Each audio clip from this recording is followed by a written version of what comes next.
असांजो इहो अरदास आहे नंढड़ा बच्चा भुखन मरण में जमींदारन वडन सां जुल्म कयो छोकरा राणी ने कोणी करे बच्चा थे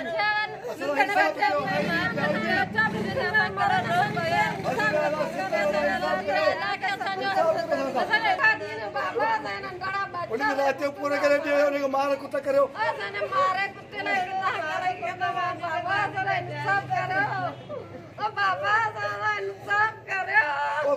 खुदा करने वास्ते तवासर में टंडो मोहम्मद का तारे में दिखा ऑफिसर है वो हुक्मरान है साईं इजाज का वो डीसी साहब वो हेते तो अने को अच्छु पूरा को चटे ना हो हां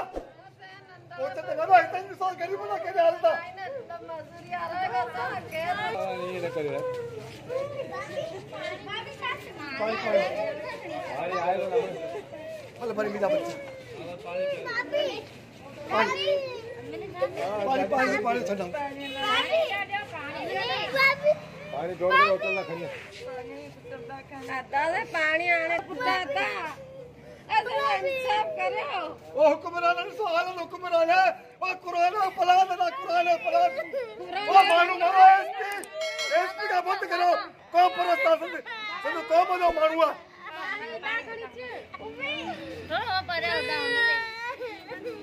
सदा केर नथा इंसाफ करे से नंढड़ा बच्चा साने 8-5 डी थिया न केर 8 दे अल्लाह का सवा को धणी को साईं सदा केर कोने बाबा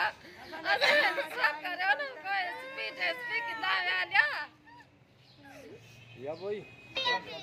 काम है भाई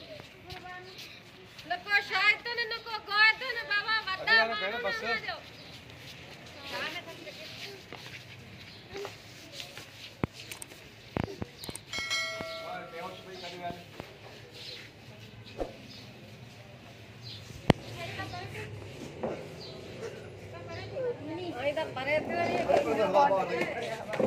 और हवा लगे परे बाबा नहीं तो क्या अरे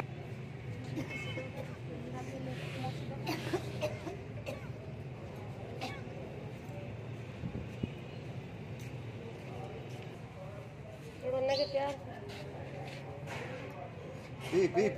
पी पानी पी